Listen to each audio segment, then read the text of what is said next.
welcome back to another episode of Fluxx Talks. Well, I'm your host, Anshu Jain, and today we are diving into a topic that affects individuals, communities, families, and truly society as a whole. And we are talking about addiction. We often talk about addiction as something that happens on the surface, a behavior, a habit, or a dependence, but very few explore it at a deeper psychological, emotional, and even spiritual level. And today's guest, she has dedicated her life to exactly that deeper understanding. Well, joining me is Dr. Donna Marks, the founder of Dr. Donna Marks LLC, a licensed psychotherapist, educator, consultant, and author. Doctor, welcome to the show. Thank you so much for having me.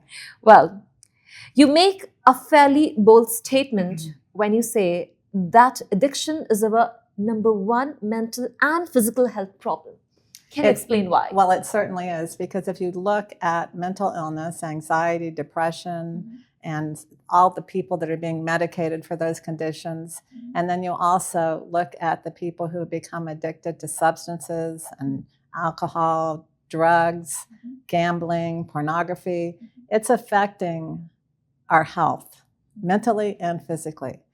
The number one causes of death are cancer, stroke, heart disease, lung disease, kidney disease, and Alzheimer's.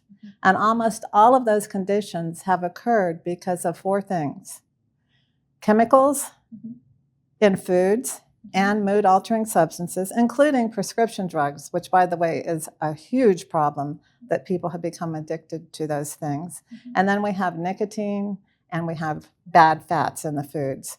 So people don't realize it's not their fault. In fact, that's why there's so many lawsuits happening, because people have awoken to the fact that they have been addicted without them even knowing it. For example, in Florida, we had a lawsuit where the tobacco industry had to pay billions of dollars in settlements because they added extra ingredients to the cigarettes. Ammonia to have it hit the brain faster, and sugar to make it more addictive. Sugar is one of the most addictive drugs on the planet. So that we have alcohol, drugs, sugar, and bad fats. And these are the things that are causing the health and mental conditions. The brain is a sacred control center. The heart is the most valuable organ after the brain. And yet we're having a direct hit on these things all the time, and we don't even realize it. That's why it's the number one global health problem. If people were aware of this and they were very careful about how they treat their bodies, the hospitals would basically be relatively empty until the last stages of life. Very true. So do you believe that one of the prime reasons behind addiction is the food that we're consuming today? Well, I think it's one of the number one problems, but we also have alcohol and prescription drugs and illegal drugs and nicotine that have grossly affected the human body and mind. I've often seen you mentioning that it is not people's fault when they become addicted, and you just quoted the same. So again, it is the structure which is being set up these days, which is allowing people to consume all those things, and without even realizing, without even knowing, they're getting trapped into the system, which is making them addicted of all the things that are present around, right? Absolutely. Which is somehow injurious to our health and our body. Yes. Now, doctor, I've heard you somewhere when you mentioned that there is just one addiction. Yes. And why do you say so? Yes. I mean, there's so many other things. Yes, because I believe that most people have this invisible hole inside, this feeling something is missing. And so when they first eat that candy, or they have that first drink, or they have that first benzodiazepine, this is what I've been looking for. And it seems to fill that hole. But what it's really doing is making the hole larger and larger and larger, because every addiction, in my opinion, is a substitute for love. So when we have this feeling of self-love, love for you, love for me, love for life, there's no need to medicate. There's no need to try and fill up some empty space, because there isn't one. So that's why I say there's just one addiction. So can I say that we don't just get addicted to items, food, we also get addicted to humans, right? Well, that could be That's what the we call addiction. Yes, that's right? what we call Maybe? codependency. I need you to be like I want you to be for me to be okay. And if you're not like I want you to be, then I suffer all the same types of consequences that any other addiction. I feel moody, I feel angry, I feel depressed, I feel empty, and you need to be what I want you to be so that I feel okay. Very right. Many times, doctor, we don't even realize that we're getting addicted to something, isn't it? Oh, it's designed that way. There is tons of research that goes into every product, gambling, pornography, foods, even shopping, which is oniomania. There's a lot of research about the brain and how it wants more and more and more. So that's why I say we need to wise up as a society and not surrender our hearts and our souls and our brains. This is a sacred command center up here, and it needs to be functioning 100% maximally. And so when we alter it by these other things, not only do we take away our judgment and our reasoning, but we sell our soul. Very true. How do we break this vicious cycle? Well, the best way to break it, in my opinion, is to start even before a child is born. That we treat that embryo with so much love by treating ourselves with love. Exercise, rest, meditation, eating foods that our bodies were designed to be fed, not all these other substances that destroy our organs. And then when that baby's born, that baby receives so much love and so much nurturing and so much healthy attachment to the parents that it never develops that feeling that something's missing. You can see children who feel that versus children who are disturbed and searching for something. And so we have to start early on by allowing that child to have that eye-to-eye contact, to feel nurtured, to feel held, to feel important, to know love, to know it, because it's something that I say love is an action word. It's not a feeling. See, that's a problem with addiction. I love cookies. I love gambling. I love this. I love that. No, it's a substitute for love. Love is from your heart, and you know that you're experiencing that in your relationships, Love which are has to be experienced, not felt. Exactly. Whoa, that happens. It's an action, yes. Yeah, of course. You know, when you say that, it just triggers. We experience love. We don't Yes. feel love, right? Yes. Okay.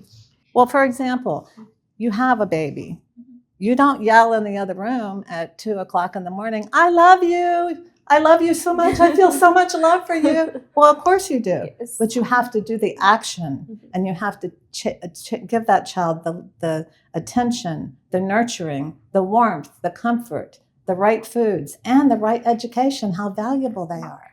You have to make them feel, and that is what experience is all about. Yes. Okay, now I want to link two things together.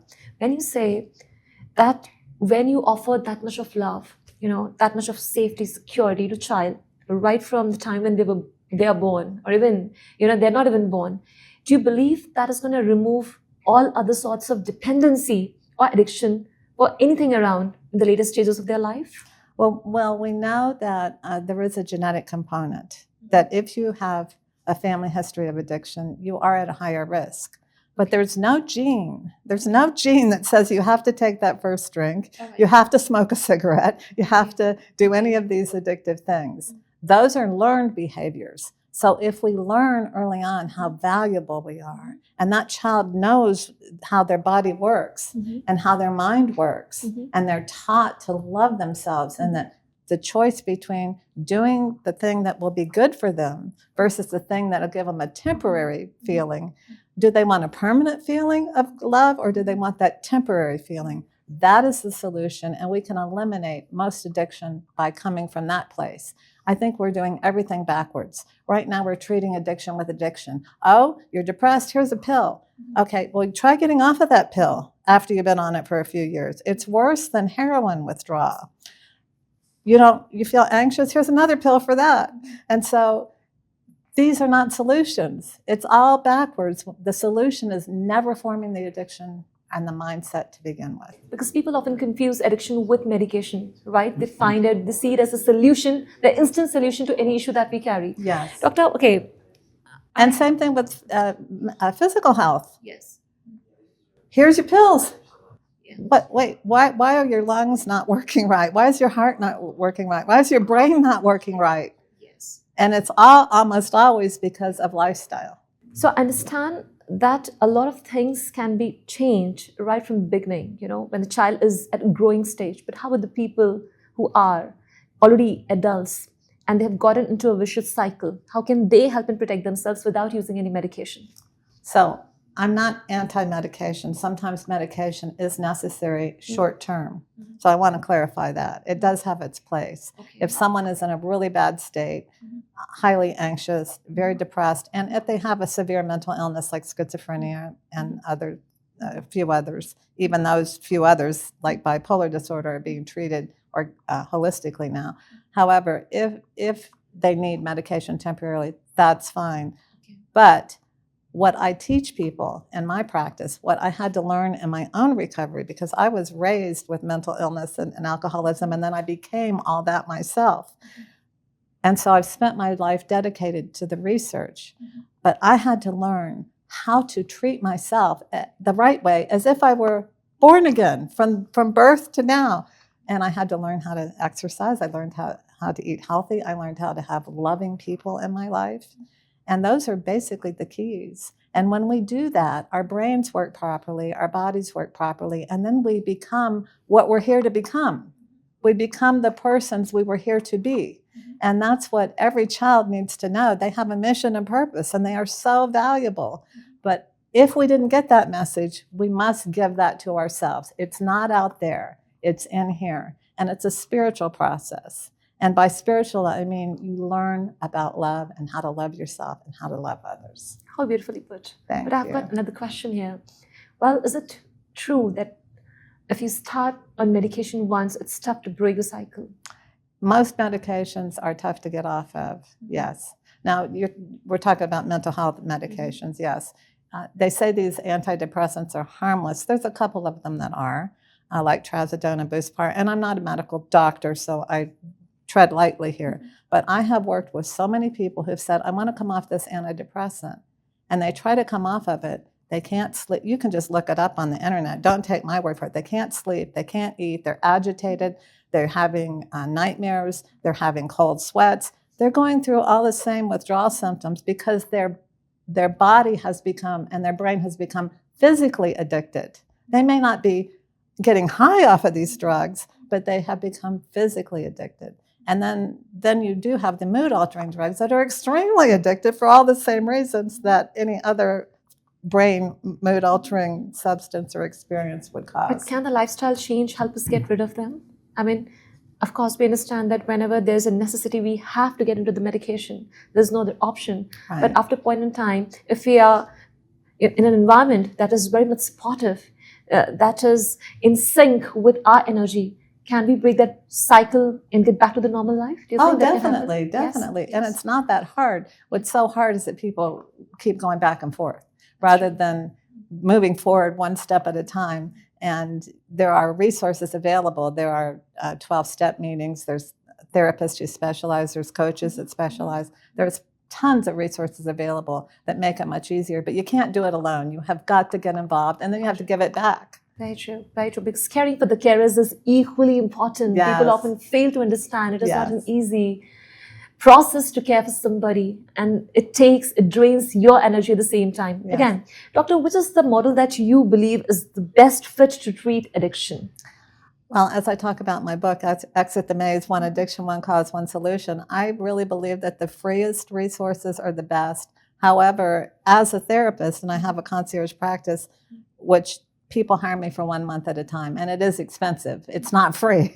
But sometimes people need that intensive work to deal with the trauma that they may have gone through, and then how to get plugged into the resources. So once they're in the resources, the best resources like the 12-step programs, in my opinion, that are free are going to give them everything that they need. They're going to give them the tools to how to stay sober. They're going to get the tools on being with other people, because addiction is an addiction of isolation.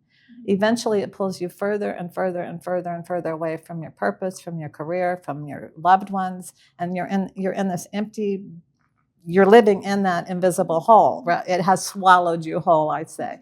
So you need to get back involved, and this is what that's often the hardest part for people, because they feel so bad about themselves and they feel so empty that the last thing they want to do is go get involved. Very true. Doctor, do you believe that most of the people fall into the trap of addiction because they believe it is, or they see it as a substitute for love?